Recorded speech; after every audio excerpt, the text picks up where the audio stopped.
birds.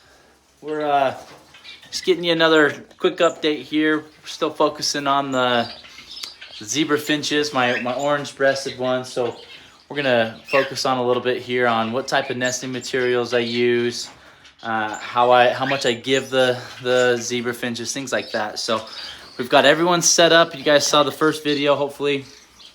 And then I actually ended up moving several of my other birds around. I've got my Java pair up in there. They were trying to breed in my aviary. They actually kicked out 4 babies for me about a month ago, but I want them to kind of have their own space so that the other birds don't try and steal their nest box. We've still got some of our rosy borks on eggs, and hopefully those will they're fertile, but hopefully they'll stay viable and not get too cold here in the wintertime. So we still have some of our Zebra Finches down here, kind of more in a colony setting. There's only 2 pairs down there, but they have an open flight aviary. And then I've got three separate pairs down there as well of my orange breast setup. You can see I've got the nest boxes in, and we'll kind of look at what nesting material we use and what's preferred, and how to help your Zebra Finches kind of spark that breeding early on. So we'll go ahead and flip the camera around, let you see some of these orange breasts up close. They're beautiful birds, and mine are not all. They don't carry the full orange on them, and there's Zebra Finches out there that have the full orange head and breast. They're beautiful. If I ever get my hands on some, or if I have the opportunity, I will jump at it. So, but these ones, they're pretty good for what we have here in Utah. So really excited to hopefully be able to breed them and kind of establish a good population of orange breasts here in Utah, and maybe get some genetic diversity here, and hopefully bring in some new blood as we go throughout time here. So we'll flip the camera around, kind of show you the nest boxes, what we've done with them, what nesting material I use. I've got 3 different kinds of nesting material that I've provided for them, and we'll kind of do a comparison of how they're doing in the cages versus how they're doing in the aviary right now, and maybe some pros and cons, maybe some difficulties to breeding in a cage and difficulties to breeding in an aviary. So let's flip our camera around for you guys and get on it. So first I wanted to show you the nest box. So we've got a nest box in each cage up there, and these cages are designed where you can put nest boxes on either end and on either the front or the side. So you can see that these doors open up as well. So I could put the nest boxes here and down, which may not be a bad idea. We could try it. One thing that I have noticed with my Zebra Finches, especially as of late, is because the nest boxes are here on the sides of the cages, they're not necessarily in with the birds. Sometimes it takes them a little bit longer to discover the nest box and like it, which sometimes can be difficult and or frustrating. In an aviary setting, Zebra Finches will take to the nests a lot easier because they can see them, they can see the physical nest, whereas in the cages, they only see the entrance of the nest. They can't really see this part from the inside, right? So sometimes it may look like to them that there's not a nest available. So some of the things that I do to try and help with that, and we'll kind of come over here to give you guys a better view. If you can see, actually we'll just jump on. We'll just open this up here, let you take a peek in there. So one thing that I've done, you can see I've got a perch right there.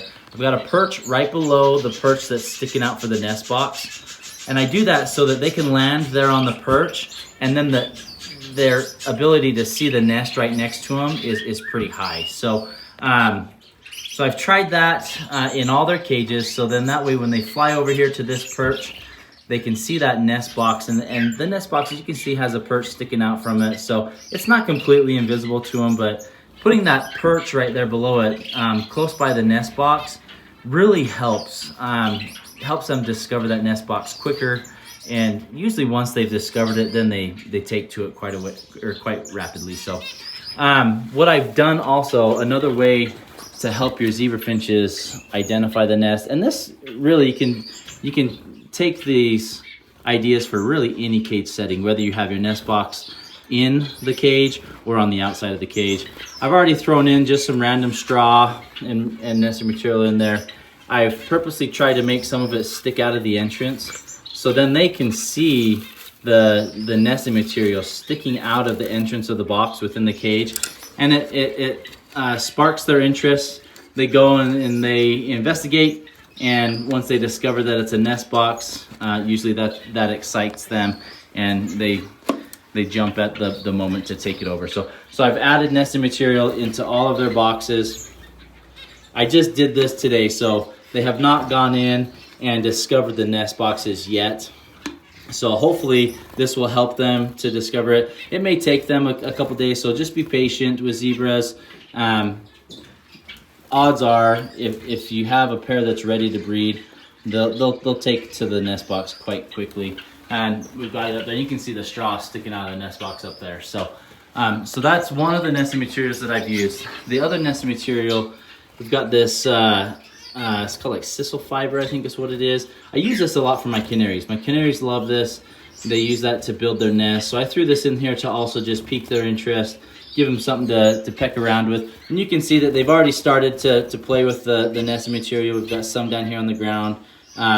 So it just helps bring, or pique that interest, helps them engage in breeding activities, right? And then the third nesting material that I've got in here is I just take paper towels, I rip it up, throw it in the cage. Usually the males play with it like crazy. Once they've discovered the nest, then they'll take all that material, they'll throw it in the nest and start building for their females. So, and I did that for all three of my indoor cages. So you can see there's some torn up nesting material there. We've got the sisal fiber there, they've got the grass in there. One of my favorite nesting materials is the coco fiber. I used to have coco fiber in bulk, and the birds love it. Almost every species of bird that I have loves the coco fiber. So the problem is since COVID, I have not been able to get a hold of any coco fiber in bulk. I used to have bundles of them in large cardboard boxes. I mean, that would last me a whole year at least, if not longer. But since COVID, I haven't been able to find any coco fiber in bulk. They have like the small amounts that you can buy, off Amazon or in Walmart. Some local pet stores may have some, but I'm looking for that bulk. So if anyone knows where I can get my hands on some bulk coco fiber, please let me know. I'd be very interested in that. I'm having a hard time locating any, but if I did have that, I would prefer that over the straw that I put into the nests. The straw is fine, and it works for the birds. It's not as pliable. I mean, it's a little bit thicker, right? So it's not as pliable for the birds. So sometimes they may struggle with it or have a little bit of difficulties there. And that's where I would replace this with the coco fiber. Coco fiber seems to be a top favorite for every species of bird that I've used it for. So, but yeah, so we just threw in the nest boxes today and the nesting materials. So hopefully they'll discover it. If within, I'll give it a week, 2 weeks. If the birds have not taken to the nest boxes, what we'll do is we'll move the nest boxes around. So we'll take them, we'll move them over here, or we may even move them to the back of the cages. Just a different location, different area. Sometimes it makes the birds think that they've got a brand new nest in a different location and they think it's prime real estate. Sometimes they don't like where I've put them.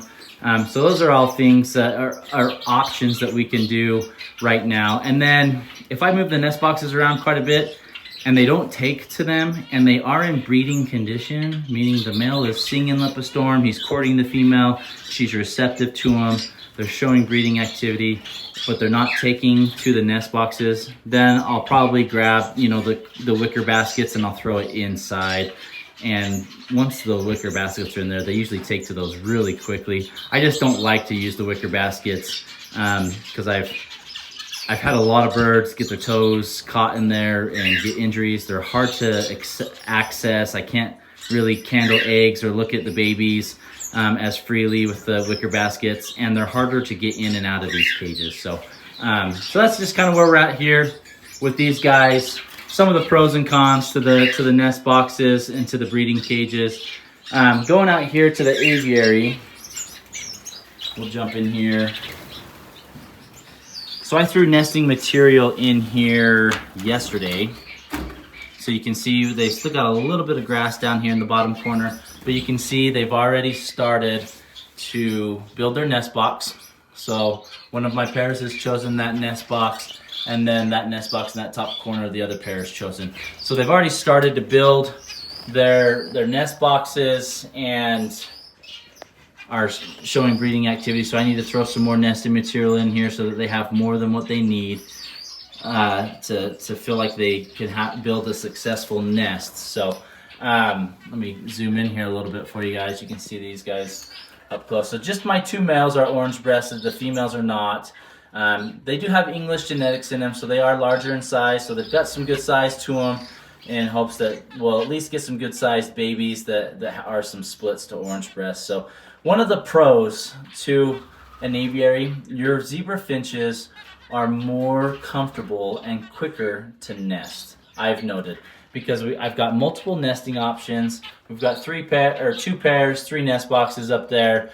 I mean, these pairs, they've only been in here for a few days, and they're already starting to build their nest and show breeding tendencies there. So that's one of the pros, is they do nest quicker than they would in a cage setting. So you got to be a little bit patient when you put them in your cages. It may take a few weeks before you really start seeing some successful breeding activity with your zebra finches.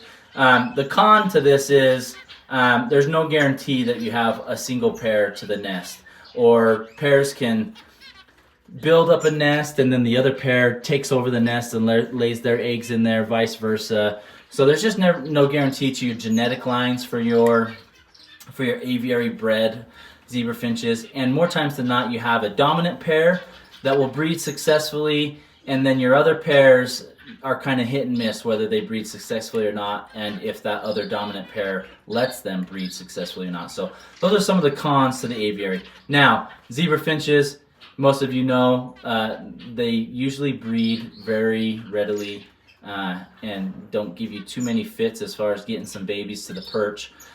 So you really will have success whether you do a colony versus a cage. The only difference for me personally is I like the cages a little bit better. Then I can control genetics, I can control who pairs up with who. It just may take a little bit longer for those birds to pair up and for us to get eggs into the nest than it would for this scenario here. So just a few tips there. Hopefully you guys like that. We'll keep you up to date with how these guys do. Like I said, we'll add some more breeding material in here on the ground for them to keep building their nests with. And for our caged zebra finches, if they don't take to their nests right, within the next week or two, I'll move them around, add some different nesting material in there to hopefully pique or spark their interest in the nest boxes and get some breeding behaviors out of them, and in hopes that we can get some baby orange breasts coming out before springtime. So that's kind of where we're at, guys. Drop me some comments. Let me know what your thoughts are, what you think. Maybe some ideas of what I could do differently to help, help increase the success of breeding these guys in cages and or breeding the zebras in the colony or aviary setting. I'd love to hear your thoughts, your experiences, and your opinions. And we'll call it that. So appreciate you guys. Thanks for your support again. Grateful that you guys watch my videos and subscribe. If you guys haven't subscribed and you're watching this, please go ahead and do so. Join the Bird Nerd family. We've got several other species of birds that we focus on. Here pretty soon we'll be getting, in a few months, we'll be getting ready to breed our canaries. And hopefully our juvenile gouldian babies will have colored up and we can take a peek at those. Have some more Rosie Borg pairs that we're going to be setting up. Also have they're hiding in the tree, our scarlet crested parakeets, our green ones. get those guys breeding. Hopefully we'll get some babies from them. Really excited for that. So stay tuned. Lots of good stuff coming, guys. Appreciate you, and we'll see you next time.